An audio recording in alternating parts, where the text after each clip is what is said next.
Jadi kamu yang punya cita-cita untuk berkarir di dunia perbankan, tapi kamu cuma lulusan SMA, itu bisa banget kamu coba program Bina BNI. Program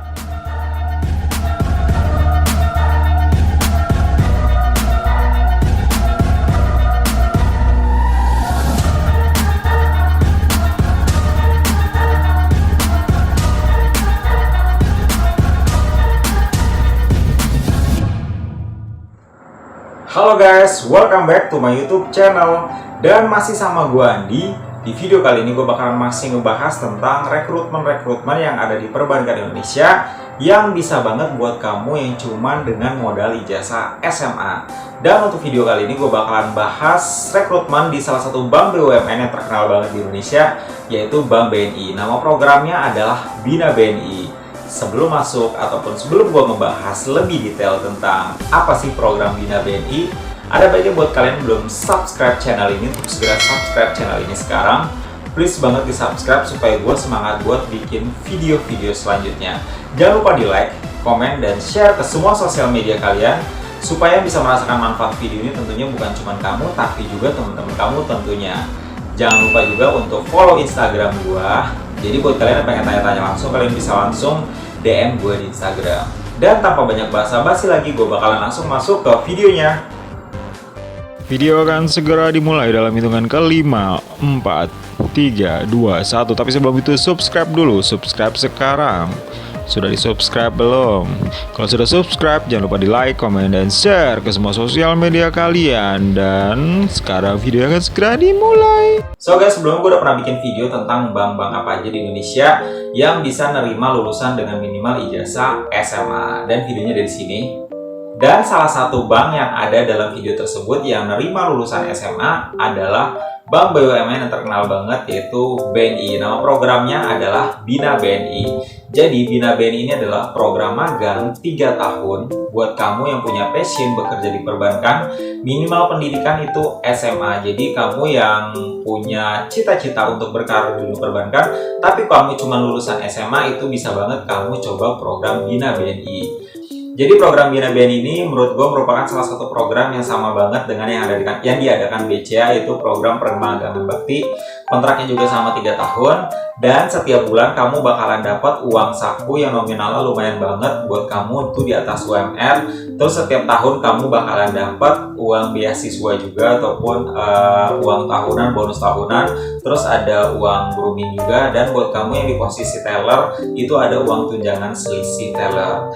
Dan yang paling penting, setelah kamu menyelesaikan magang selama 3 tahun, kamu akan mendapatkan sertifikat. Jadi sertifikat basic, intermediate, sama sertifikat advance. Jadi kamu akan dapat 3 sertifikat, dan yang pasti sertifikat ini bakalan berguna banget buat kamu ke depannya ngelamar kerja di tempat-tempat lain karena kamu merupakan lulusan Bina BNI. Kemudian posisi-posisi apa aja sih yang dibuka untuk Bina BNI? Yaitu ada 2, yaitu untuk posisi Bina Frontliner dan Bina Back Office. Jadi ada 2 posisi, yaitu Frontliner dan Back Office untuk kamu yang ikut program Bina BNI. Frontliner ya seperti kita tahu bahwa ada 2 posisi, itu untuk Teller dan Customer Service Officer. Dan untuk Back Office adalah posisi staf pendukung operasional kayak misalnya clearing ataupun administrasi lainnya. Syaratnya apa aja sih untuk kamu yang pengen ikutan program Bina BNI? Yaitu buat kamu yang minimal lulusan SMA, D3 dan S1 itu bisa banget coba program ini. Kemudian umur kamu minimal 18 tahun dan maksimal itu 25 tahun.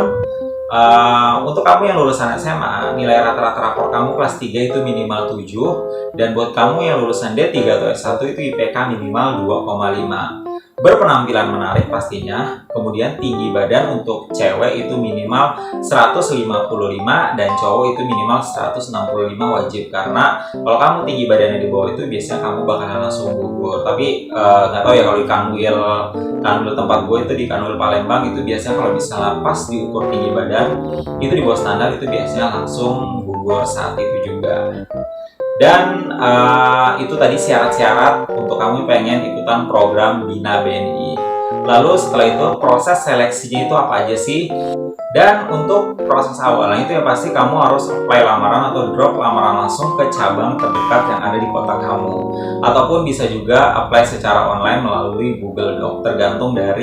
Kembali lagi tergantung dari kanwil yang melakukan atau melaksanakan rekrutmen tersebut. Kemudian jika kamu sudah melakukan drop lamaran atau apply lamaran secara langsung di cabang ataupun secara online, kalau kamu sesuai dengan kualifikasi yang dibutuhkan, itu bakalan kamu dapat panggilan, baik itu melalui email, telepon, ataupun SMS. Jadi kamu kalau misalnya udah sesuai kualifikasi, itu bakalan dapat panggilan selanjutnya untuk seleksi administrasi awal plus interview awal di cabang langsung. Jadi nanti kamu bakalan disuruh datang ke cabang ataupun kantor cabang utama yang ada di kota kamu. Itu kamu pastikan kamu bawa fotokopi KTP dan fotokopi ijazah kamu yang asli, dan fotokopi itu kamu bawa aja, jadi supaya kamu nanti nggak kelinglungan, nggak kebingungan ketika nanti kamu lupa fotokopi atau lupa bawa aslinya. Kamu bawa dua-duanya aja. Dan kamu nanti ketika sudah sampai di kantor cabang, yang pertama dilakukan adalah proses pengukuran tinggi badan. Jadi kayak yang gue bilang tadi, untuk yang cewek itu 155 cm dan untuk yang cowok itu 165 cm. Kalau di cabang gua atau di kanwil gua itu kalau misalnya tinggi badan kamu di bawah standar, itu kamu bakalan langsung disuruh pulang. Dan kalau kamu udah sesuai dengan tinggi badannya, sesuai dengan kualifikasi yang dibutuhkan, kamu bakalan langsung disuruh masuk untuk mengisi biodata diri dan menunggu untuk proses interview awal. Setelah kamu udah di dalam, kamu bakalan bertemu dengan berbagai macam peserta yang mungkin itu bakalan banyak banget. Kamu bakalan terkejut karena peminat dari Bina BNI itu banyak banget. Jadi nanti kamu di dalam isi biodata, setelah itu menunggu untuk proses interview awal. Dan proses interview awal ini cukup singkat banget, sekitar 10 sampai dengan maksimal 15 menit. Jadi kayak kamu cuma ditanya tentang diri kamu secara umum, belum secara spesifik. Kemudian pengalaman kerja, dan buat kamu lulusan satu mungkin sedikit tentang jurusan perkuliahan kamu. Jadi di interview awal ini kamu cuman kulit-kulitnya aja, ataupun lebih ke minat kamu, seberapa besar minat kamu, kemudian kecocokan bahan-bahan yang kamu apply dengan syarat yang ditentukan oleh Bina BNI. Jadi belum terlalu detail untuk interview pertama. Dan kamu bakalan disuruh pulang. Setelah itu kamu bakalan menunggu sekitar seminggu sampai dengan 2 minggu itu untuk apakah kamu lolos ke tahap selanjutnya, yaitu assessment online ataupun psikotes. Jadi kalau kamu dinyatakan lolos ke tahap selanjutnya setelah interview awal, kamu bakalan lanjut ke tahap selanjutnya, yaitu assessment online ataupun psikotes. Kamu bakalan dapat informasi tersebut itu baik melalui email ataupun telepon. Untuk assessment online sendiri, kamu bisa cari aja di internet, itu banyak banget blog-blog yang membahas tentang asesmen online ataupun psikotes dari Bina BNI. Dan selanjutnya, setelah kamu selesai melakukan asesmen online ataupun psikotes, kamu akan menunggu lagi sekitar maksimal itu 2 minggu, itu kadang sebulan juga ada, tergantung dari kebutuhan kanwilnya masing-masing. Itu kamu bakal diinfokan untuk lanjut ke tahap selanjutnya, yaitu interview dengan user. Interview user ini adalah interview dengan atasan kamu langsung di cabang. Jadi interview user ini termasuk salah satu proses seleksi yang krusial. Jadi kamu benar-benar harus mempersiapkan diri untuk interview user ini, karena kamu bakalan dikulik secara mendalam tentang diri kamu tentunya. Dan di interview user ini yang pasti pesertanya udah tinggal sedikit, karena sudah banyak berkurang dari interview awal, kemudian dari assessment online. Jadi kamu benar-benar harus mempersiapkan diri tentang tentang produk BNI itu apa. Terus kamu harus cari tahu tentang Bina BNI itu apa. Terus kamu juga harus tahu tentang kelebihan dan kekurangan diri kamu. Kemudian kamu harus tahu tujuan kamu 5 tahun ke depan. Jadi benar-benar tentang lebih mendalam daripada interview awal tadi. Tapi tergantung ya. Yang pasti pertanyaannya bisa beda-beda di setiap cabang. Nanti kamu melakukan seleksi tentunya.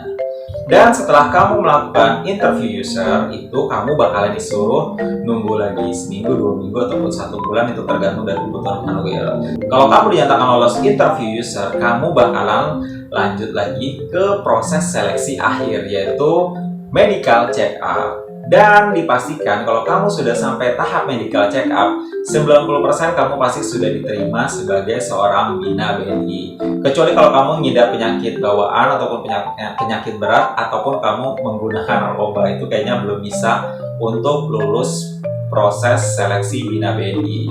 Untuk medical check up sendiri itu standar kayak tes buta warna, kemudian ronsen torak, kemudian cek darah, cek urin, dan medical check up umum lainnya. Jadi standar lah ya untuk medical check up. Setelah kamu melakukan medical check up, nanti kamu bakalan, untuk medical check upnya nanti kamu bakalan disuruh datang ke kantor cabang, membawa fotokopi KTP, dan nanti bakalan dikasih surat pengantar dari BNI supaya kamu bisa pergi ke tempat medical check up yang ditentukan oleh BNI tersebut. Dan itulah tadi medical check up. Selesailah sudah seluruh rangkaian seleksi program Bina BNI. Kalau kamu sudah melalui semuanya sampai dengan medical check up, kamu nanti akan melakukan proses pemberkasan. Dan kalau sudah proses pemberkasan, biasanya kamu udah sign kontrak di situ. Jadi kamu nanti bakalan tanda tangan kontrak itu maksimal 3 tahun. Satu lagi, tadi untuk syarat-syaratnya ada satu yang belum gue sebutin, yaitu kamu belum pernah menikah, yang pasti kamu single, dan tidak boleh menikah selama menjadi peserta Bina BNI. Jadi kamu gak boleh menikah selama 3 tahun. Dan yang pasti nanti kamu bakalan tanya, setelah nanti selesai kontrak Bina BNI, apakah akan ada kesempatan untuk diangkat menjadi karyawan tetap di BNI? Itu pasti ada. Jadi tergantung dari kebutuhan cabang masing-masing. Kalau lagi ada kebutuhan cabang untuk pengangkatan karyawan tetap dan kontribusi kamu di cabang itu bagus, biasa kamu akan direkomendasikan untuk ikut tes karyawan tetap. Dan itulah tadi serangkaian proses seleksi Bina BNI dan sedikit tentang Bina BNI, syarat-syaratnya, dan keuntungan-keuntungan apa aja yang kamu dapatkan jika kamu menjadi Bina BNI. Mudah-mudahan video ini bisa bermanfaat buat kamu yang lagi dalam proses rekrutmen Bina BNI ataupun yang sedang mencari info tentang Bina BNI. Jangan lupa untuk subscribe channel ini, like, comment, dan share ke semua sosial media kalian supaya video ini bisa bermanfaat. Bukan cuma buat kalian, tapi juga teman-teman kalian tentunya. Jangan lupa follow Instagram gue juga buat kalian yang pengen tanya-tanya langsung tentang Bina BNI ataupun program-program rekrutmen yang ada di perbankan Indonesia. Dan buat kamu juga, terima kasih banget yang udah nonton video ini dari awal sampai akhir. Sampai jumpa di video selanjutnya. Gue Andi pamit, bye-bye.